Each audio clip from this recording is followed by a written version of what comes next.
Hello and welcome to another update video about Bitcoin. Yeah, Bitcoin with a strong decline in the last few days certainly is a first warning that a greater breakdown may occur. At this stage, it's only a warning. It's not a confirmation. That is very important. We won't get the confirmation until we really drop below 15,880. So until we drop below the red support area. There's a few warnings or a few further areas of confirmation that we might get actually before we drop below the red area. That would tell us already before if we are in a more bearish pattern, because these two patterns I have on the chart here, they are at least short-term bullish. They would indicate that in the red area somewhere, or maybe even already now, we are going to reverse and make another higher high, ideally in the region between 19 and 20k. These are two likely scenarios that are still here possible. However, if we drop below 15,880, I cannot justify these anymore, and then we are most likely going to see a direct sell-off. So in summary, certainly the last couple of days have given us that first warning that a greater direct sell-off breakdown would occur. That would not necessarily be a big problem, because as you will remember, we are waiting for another low in Bitcoin as well, and I'm always a fan of doing things straight away. What I don't like is, obviously month-long, year-long bear markets.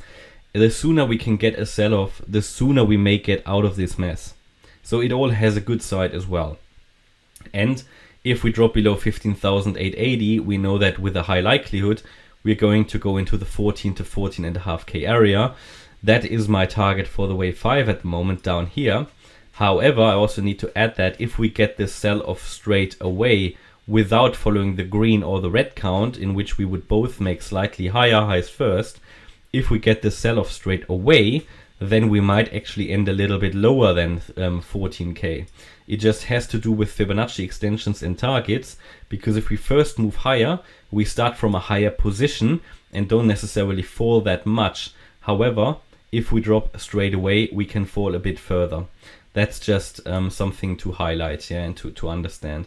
So yeah, we've got the green count, we've got the red count. The green count is at least a 5-wave move. It would be the pattern that would most likely bring us into that 14 to 14.5k area.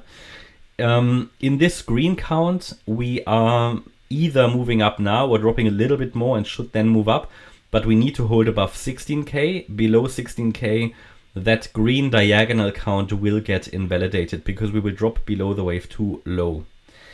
Then we've got the red count. That's actually an ABC pattern that would also suggest we are going to move higher into the region, 19k, maybe 20k before we get the breakdown.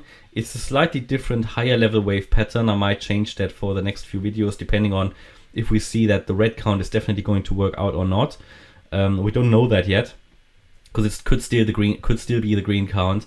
But if we have clarity about the red count, I will have to change the higher level assumption a little bit, because this ABC would most likely take us also lower than 14 and 14.5k.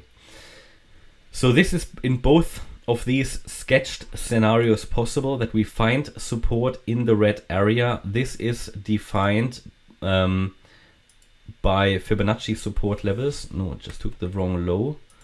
We start down here and go to the high of the A wave, and we can see it's defined between round about 16,450 and 15,880. Actually it is.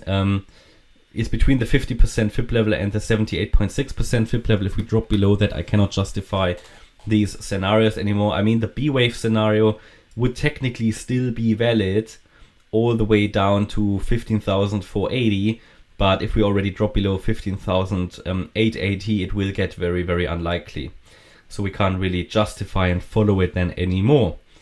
So yeah, in both scenarios here in the red support area, we are ideally turning around. Again, the green count will get invalidated below 16k. Then we basically have to go with the red count or with something that is even more immediately bearish. So yeah, we need to keep perspective here. It's always interesting to see how everybody turns bearish when we have a few red candles. Everybody gets bullish when we have a few green candles. So always be, don't change your scenarios too often. Only change them when they get invalidated or unlikely. Understand the perspective, and understand what's still possible. That's what's important. So There is obviously another scenario, which would be the direct sell-off. If we drop below 15,880, that would be the direct bearish scenario. Again, wouldn't be too bad because we would do that sell-off straight away and most likely save a bit of time, because going up first and then coming down will obviously cost us a few more weeks or months in the bear market. I'm always a fan of doing things straight away if possible. It would mean, however, that we go down straight away, most likely get also below 14 to 14.5k, maybe into the 13k region, or even to the 88.7% fib level at around 10.5k. But either way, in each scenario, I would personally expect a reaction to this support area. Because even in the green and red count, we would expect to make higher highs. So we would need to go at least above 18,370 here, the wave 3 high. But even if we are in something more bearish and that we actually get 5 waves down, highlighted here in pink, just sort of to understand what would be the kind of confirmation we need, or the first indication that indeed we are going to break the red support area, which is entirely possible, yeah. But we can get an understanding that that might happen if we get 5 waves down. And if we do that and do something like this, we come into this area with 5 waves down, we get 3 waves up, we make a lower high, yeah, and then we break down. So it would be either way. I would personally expect some kind of a reaction in this support area. So it could be either an impulsive reaction, or at least, you know, a reaction that will lead us to higher highs, or it will be a corrective one in a very bearish scenario where we only get 3 waves up and then we'll break down. That we break through straight away, I would be surprised. I think what would happen, even in a scenario where we will eventually break the red area, we would at least see some kind of a reaction in this support area. Yeah, so that is the plan. I think that is quite likely. So what is, is there any way to get an understanding of, you know, we might actually break it before we make a high, so that the green count and the red count aren't working out, that indeed here a direct sell-off scenario is working out? Can we get an understanding that might happen before we actually break the support? And yes, there are at least some indications that would help us determine that, and that would raise the probability for a direct breakout to the downside. What we need to see in this case to get a better understanding, hey, we most likely are going to lose the red area. What we need to see is 5 waves down. I have already sketched it on the chart here in pink. If we see now 5 waves down, we don't have 5 waves yet, but if we see this, 1, 2, wave 3 might be finished, not entirely sure yet, then a wave 4 and another wave 5 down.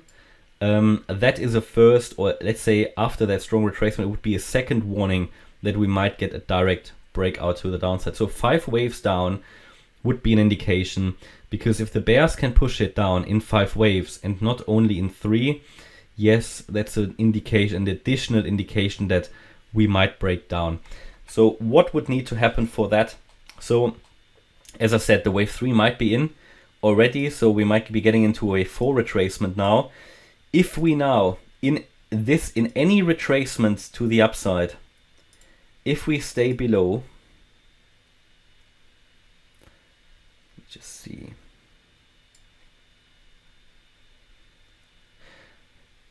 So move that up a bit. So if we stay below 17,170, or let's make it 17,200, yeah.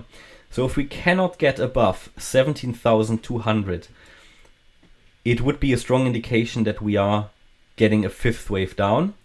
And if we get 5 waves down, it would be an additional confirmation that we may see a direct break through to the downside, because it could be a wave 1 down. We may get a wave 2 to the upside, a corrective move. A, B, C, and I'll make that pink as well, just so it matches, yeah. And then we could get another 5 waves down. So when we see 5 down, yeah, first indication would be that the wave 4 cannot get above 17,200. Then a 5 down. Then we see an ABC to the upside. Will stay below certain levels that we will then be able to define, and cannot really push higher, yeah. then maybe see a red candle down, maybe something like an engulfing red candle, that would be a strong indication that in the next move down we're going to break the red area. So that's how we can sort of look out for it. There will never be absolute certainty, especially not if you are operating in an environment where we don't have an impulsive wave structure. This is just corrective or a diagonal, and they are less reliable. And as long as we understand that, that already helps us a lot with planning our trades and making financial decisions, right? Because if something is less certain, you certainly need to work on your risk management. But these are the scenarios that are possible now with Bitcoin. The decline has certainly not made it easier. However, we have some more clarity with regards to which scenarios are possible. And I am in favor of some kind of a reaction in this area. And we then will need to see, is it going to take us higher? So is it going to be probably an impulsive move here? Like in the wave C, yeah, a 5-wave move, or if it's only a corrective move up, which we will probably pick up quite soon, hopefully, then it's most likely going to take us down. So hopefully that provides you with a bit of a roadmap for the next possible moves for Bitcoin. I hope you liked the update. If you did, please hit the like button, leave a comment and subscribe. And if you really like the content, then please check out the channel membership. Thanks a lot for watching. Bye-bye.